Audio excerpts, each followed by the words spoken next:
there's a lot of bad boys in the first room here. You can mess with them. I think it's best to leave, deal with it later. The blue and gray aesthetic of this map in the next view is just great. Yeah, it's just I'm a big fan of this map in general. The highlight encounter is kind of you could complain about it, but it's such a cool concept that I forgive it for its transgressions. The fight we just did here, I think, is pretty fun, with the imps pressuring you and the, chain gunners forcing you to stay behind the columns. And this is a good, straightforward, small monster cannon counter. I like fights like this.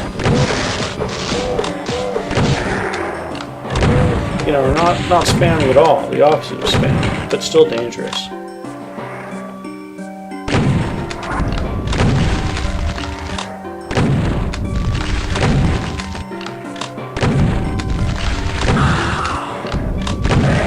Try to keep that guy body blocked in that room, so it's easy to avoid his fire. So with the secret backpack, you can actually carry all the ammo that's in here, which is nice because this level is very ammo starved in general. It gives you a decent amount of cells, but you really want to. Anyway, so when you come back here, this is the most dangerous part probably, and it's all about where the archvile happened to place himself. That's what you've got to ascertain instantly and respond to correctly.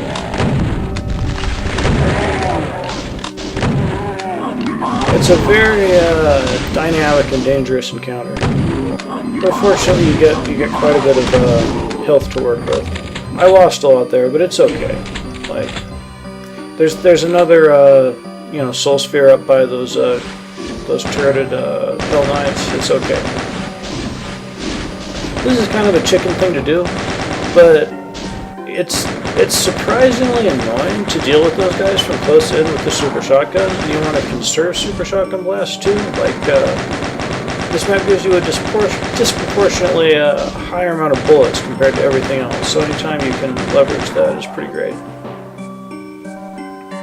Like, and you can just ignore them, but then you're quite likely waiting for this elevator here is really annoying if they're alive. This is an encounter that's harder than it looks.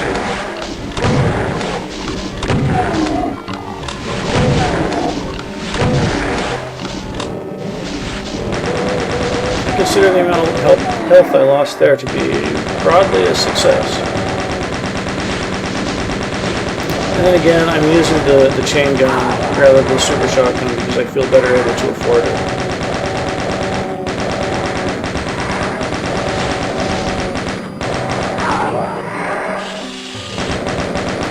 If your timing is right, you can fire laser accurate shots almost as fast as the normal firing speed,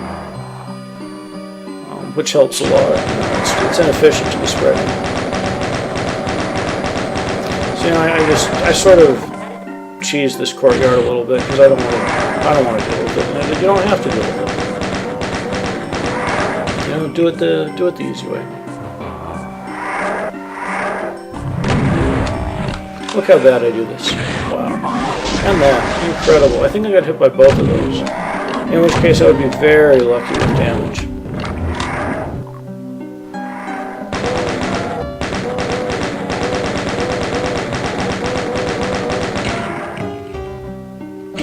Fortunately, you get the blue armor there. So this next fight can be very hard. There's different ways you can approach it. The way I do it is kind of roll the dicey. But if you hang back by the pillars and use that for cover, like, you have problems with the archvile resurrecting the Mancubus and completely locking down your firing lines and wasting ammo that you can't afford to waste. I think it's best to just rush it, YOLO. God, this is so inefficient.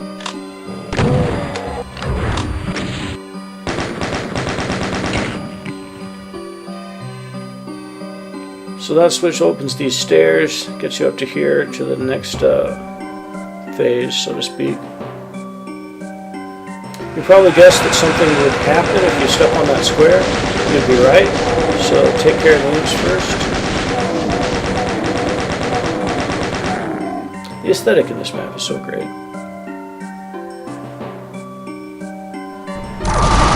This is pretty hard. And like, this sucks right here. This has never happened before, but he gets pushed off that ledge by the plasma. And that's that room there that you recognize. So he's free to resurrect shit down there, waste even more of my precious ammo. Like, this really sucks. I think I'm going to completely lose all my chain gun ammo, which is useful for cleaning up the imps in the next round. It's just really unfortunate. I can't even tell if I'm hitting this asshole.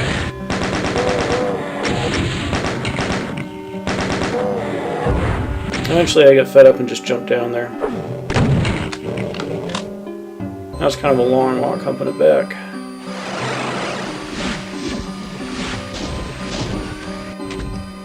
Man, I really like how this level looks. Like, look how cool that is. Good use of color. This guy was, placed here to prevent you from just running out of that room, right, when the ambush hit, and cheesing it with the doorway. So this room is kind of the centerpiece of the map. Like, when I first got here, I was like, okay, this is impossible. You got the ring of imps around you. You've got the Hell Knights back there and the Cyber Demon up ahead. If you fire your gun here, you are dead 100%. Like, I guess you could save scum through it and somehow survive, but like, just so fucking hard. This is really this is puzzle now, essentially. And the solution to the puzzle is this: you use the Cyber Demon to get the Hell Knights mad at it, and just have the Cyber Demon clear out the Hell Knights for you, because then it becomes a solvable encounter, essentially. Like, it's nice that the Hell Knights get a little extra damage on old Cyber for you, but really the essential thing is that the Hell Knights themselves die, because their presence is what makes the encounter impossible. Like, you can't watch them because you have to watch the Cyber Demon. So they're, throwing plasma up your ass. They're, you suddenly, you're trying to dodge a Cyber Demon and you run into one and get stopped and you die instantly. Like, with the Hell Knights wandering around, it doesn't work. So you've got to kill them before everything gets mad at you. And this seems kind of tedious. It's not the most exciting. There's a lot of waiting for things to settle down, but it's actually pretty tricky because, you've got all these imps on the wall outside, on the perimeter of the wall, of the room. And the ledge they're on is narrow enough that their hitbox is right there. So if you touch the wall, you're touching the imps, and they'll wake up and start shooting at you, and it's not a good situation. Like, it's tough to dodge the rockets and the imps at the same time. So you want to keep them asleep until all the Hell Knights are dead and you're ready to just kill the imps yourself.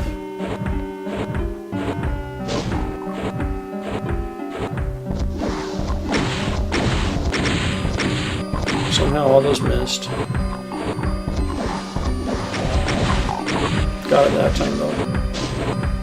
So once the Hell Knights are dead, you can either just use the plasma rifle to try to quick kill the Cyber Demon, because it's the switch behind him that you really need, and largely ignore the imps, or kill the imps first with the plasma rifle, and then you're free to just use the shotgun on the Cyber Demon. I think this way is better, just because, like, if you're just ignoring the imps and their shots, you'll in aggregate take quite a bit of damage, and like, your movements have to be defined by avoiding the rockets. Like, you can't just move in the kind of circles you would move if it was just imps. You have to, above all else, make sure you're not doubling back into a rocket that you didn't know about. So it's like, I think this is the best way to do it. It's a little expensive in terms of cells, and you find the use for those cells later because you're about to get the BFG. But I don't think it's worth it. Like, this is very much the safest way to go.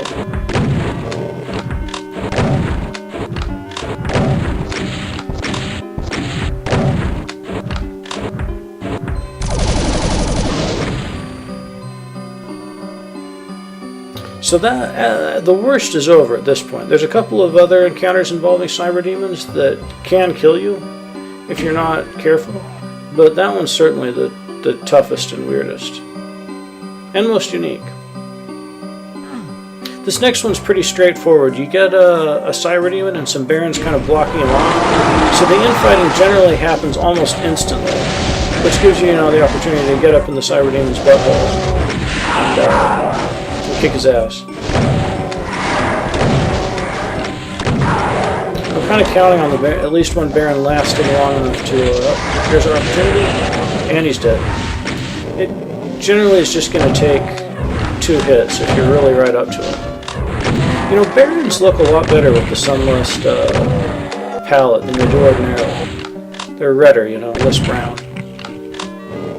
The actual color palette that software mode uses is changed in Sunlust because of map 17. It's it's one of those fleshy levels, and apparently looked like shit with the default palette, so they just changed it, gave it more dark red tones.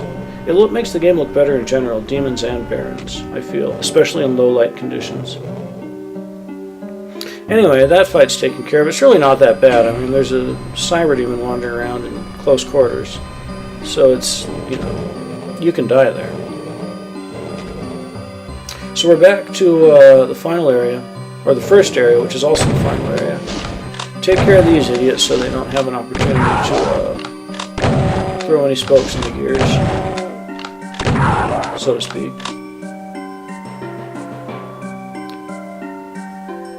So this is the switch that opens the final fight. It's kind of another weird little high concept thing involving a cyber demon. This time it puts him on top of that pillar, and there's a bunch of enemies facing the other way. So obviously you want to start some fighting there. And at this point there's kind of 2 different ways things can go. He can either kill the guy he's mad at and return to focusing on you, in which case you make another pass and get him mad at another layer of inert enemies.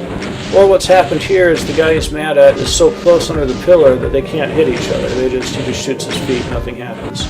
So I gotta take matters into my own hands. This is tricky.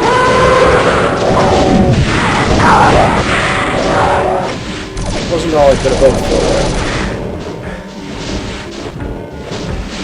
So that is the switch that opens the door to the exit, but on a timer.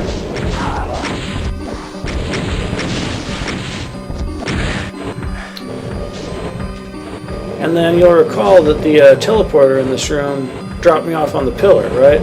So this is an easy opportunity to telefrag the cyber demon. You ideally want to kill a bit more Hell Knights, more of the Hell Knights, before you do this than I have. Otherwise it's kind of a gamble that you might get stuck on top of the pillar. But it turns out okay. I mean, when the cyber demon's focused on you and there's not a lot of prospect of anyone else taking focus, you just want to get out of there and do the telefrag. Anyway, that's the end of the map. It's a really cool map, like really creative, really attractive, kind of obnoxious in some parts, but I forgive it. Just cool in general.